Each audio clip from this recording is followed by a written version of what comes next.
On the breakfast, the Federal Executive Council has approved a multi-billion naira procurement, design, installation and construction contracts and project for the Transmission Company of Nigeria. We'll look at how this will affect power supply in Africa's most populous country. Also on the breakfast, Nigeria's Flying Eagles are through to the semi-finals of the Under-20 AFCON. We'll have a look at how we have fared and what it holds for us as a people.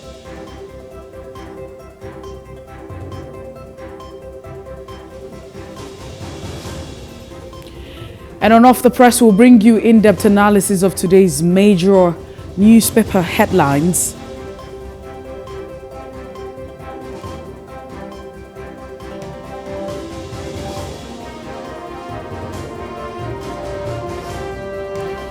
Well, welcome to The Breakfast in PlusTvAfrica. It's a beautiful day right here. It's a Friday, by the way. And I know usually there's a lot of jubilation as to, hey, thank God it's Friday. And that's because some people think it's the wrap of the weekend and the weekend begins immediately afterwards. Some persons will not be going to work, so it's quite exciting. And for this particular weekend, I think it's most anticipated because we probably would have had a very long week and a weekend as well. So yes, welcome to a beautiful weekend. My name is Messi Ebokbo and this is The Breakfast on PlusTvAfrica. We're transmitting live from our office right here in Victoria Island, Lagos. We'll start off with a top trending conversation. The lineup's very interesting. And the first on the top trending this morning, we talk about what's making the rounds. What are Nigerians talking about? Nigerians are talking about the petition that was signed for visa ban on the INEC chairman, Mahmoud Yakubu. And that's it. Now, if you know, this has to do with the election and the outcome of the election or the entire electoral process. So no fewer than 316,071 people have signed an online petition calling on the United States government, Canada, United Kingdom, Europe, Union authorities to cancel visa of the chairman of the Independent National Electoral Commission, Mahmoud Yakubu, over the alleged rigging of last Saturday's elections. We're talking about the presidential election right here and also the National Assembly election in favor of the ruling All Progressive candidate. That's Bola Ahmed Tinubu, who is now president-elect, because, I mean, if you look at the rule of engagement and the entire procedure, he's been declared by the umpire as the president-elect and his certificate of return has been given. Don't forget, he's also moved into the defense house. So that's it. But people actually took out. The petition started Thursday morning. It might interest you to know. And it gained 316,071 signatures at the time of the report. And people had stated, you know, their grievances. Oh, he refused to do the will of the people. He rigged the election for the APC against the will of Nigerian voters. I'm so excited to see like-minded people. I mean, so Nigerians took to different social media spaces, and this conversation has not ended. I also think there was another petition that was meted out on the likes of Wike, Nyesom Wike, the governor of Rivers State, as to his involvement in the entire electoral process. So that's what it has been. But another question that has been on the front burner, whether or not this petition, it won't be the first time you have Nigerians signing petition online. And on a lighter note, some persons have said, make we no go sign petition where we go join court. You know, we've been signing a lot of petition. We don't know what we're signing at the time. The question is, how far has the petition, has that yielded any result? Now, I also remember that at the time we never had congratulatory messages from presidents of the world to the president-elect. But of course, the United Kingdom has sent her congratulatory message. Prime Minister has sent, and you have a lot of persons who are also sending their messages. And a lot of persons have complained, talked about the international community and the role that they should play. But it's also been believed that, you know, the international community, on the other hand, might be benefiting from the entire quagmire that Africa and even the populous big brother of Africa is going through. And that's why nobody seemed to say anything. We have never, it feels like we've never had this the way it is, because every one person who have been involved in this election seem to be having a different opinion. And so the petition signing, does it really change anything for Nigerians? For every other time. Now, let's not forget that prior to this election, we've also had the international community. I mean, members of the international community. So when we say the international community, it looks like we're talking about a sect, but we're talking about countries who are part of the community. And so several countries have said, hey, we're going to stand on this. We're going to ensure that we restrict their travel opportunities or whatever it is that they have access to our country as a means of saying, hey, we are against those who are fighting against democracy. But is that really the case? For all of the petition that Nigerians have signed, has it translated to any tangible result? Does it even make any sense? And so it's okay to sign online petition, but really, does it matter? Will these visas be rejected? And at what point? And what exactly can the international community do? And others are saying that it would be dependent on Nigeria, highly dependent on Nigeria and Nigerians to fix Nigeria. So if you say we were reaching out to the international community to help us, you know, get justice and whatever it is, seek redress, because every other time we have shortcoming in our country, we seem to reach out to the international community and ask for help. But have they responded? And if we go by, you know, the rules of engagement, how effective has that been? These are some of the questions that are begging for answers. Now, the next on a top trending is it's more like a developing story. It's a follow-up to what has transpired. Don't forget, it's a report that the popular school in Nigeria, Chrisland School, has always been in the news.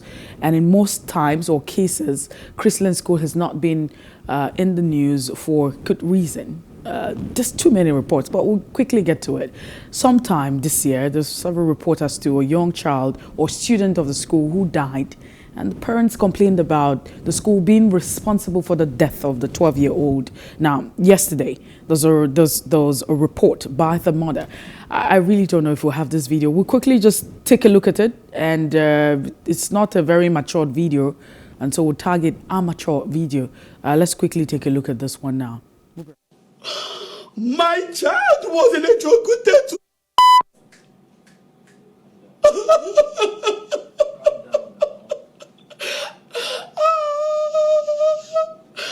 what this school did.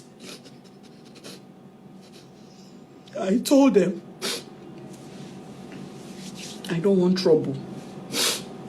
I don't want trouble. All I want is answers. They came to my house. I knelt down. I begged. I pleaded. I said, Mrs. Amao, please. I don't know how autopsy is being done, but I have browsed it and the image is scary. Please.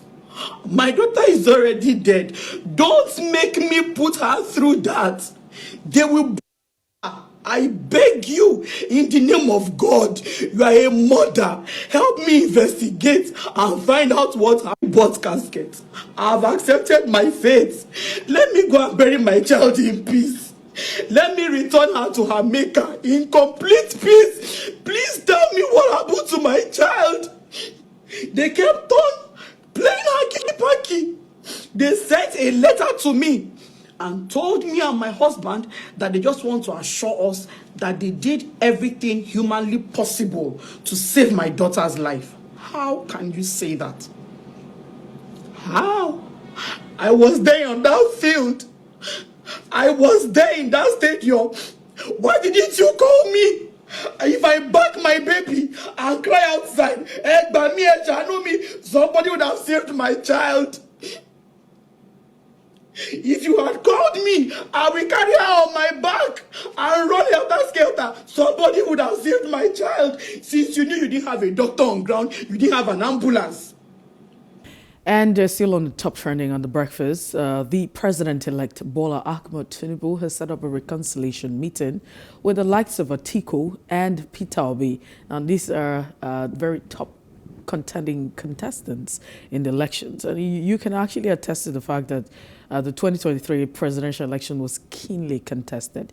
The All Progressive Congress pulled 8,794,726 votes to defeat Alhaji Atiku Abubakar of the People's Democratic Party, who came second after pulling 6 million. Did I say? I beg your pardon. I hope I said it was 8 million. The All Progressive Congress pulled 8,794,726 to defeat Atiku Abubakar of the People's Democratic Party, who came second, and after pulling 6,984,520 votes in the elections. At the end of the day, that's what it is. And Peter Obi of the Labour Party polled 6,101,533 votes to come third, while the new Nigerian People's Party, whose candidate is Rabiu Kwankwaso, came fourth after pulling 1,496,687 votes. He was number 4 on the list at the end of the day. But it's reported that a committee has been set up to meet with these contestants in the election and to broker peace. Now, the big question that has been on the lips of Nigerians, and including this aspirant, as of yesterday, there was a press conference to that effect from the Labour Party presidential candidate Peter Obi and also Alhaji Atiku Abubakar. The big question is, how can you talk about peace when there's no justice? And now, a lot of persons have complained as to the process of this election. How was victory gotten? So the president-elect has been queried. His victory at the poll has been queried as to, was it gotten in a legal way? The umpire conduct these elections in accordance or with the laid down rules of the Electoral Act as amended of 2022 and the Constitution. There are too many issues and, complaints. And so I like to ask, can we have peace without justice? What exactly can it be? The reconciliation meeting. Would this, would you have this candidate, Atiku, Peter Obi, Rabiu Kwankwaso, amongst others, agree to a peace talk and meeting? And don't forget that none of these candidates have put out a call. Usually it's expected that, as a way of saying, I accept, I acknowledge that you have won this election, and putting out a call to you to say congratulations. But there's no record whatsoever that the presidential candidate of the People's Democratic Party or that of the Labour Party and others have put out a congratulatory message as to the president-elect. But that's where we, leave it, and we'll take a break. When we return, it'll be time for us to go through the front pages of a national dailies. We call it Off the Press. Jide Johnson will join us this morning. Please stay with us. Good morning.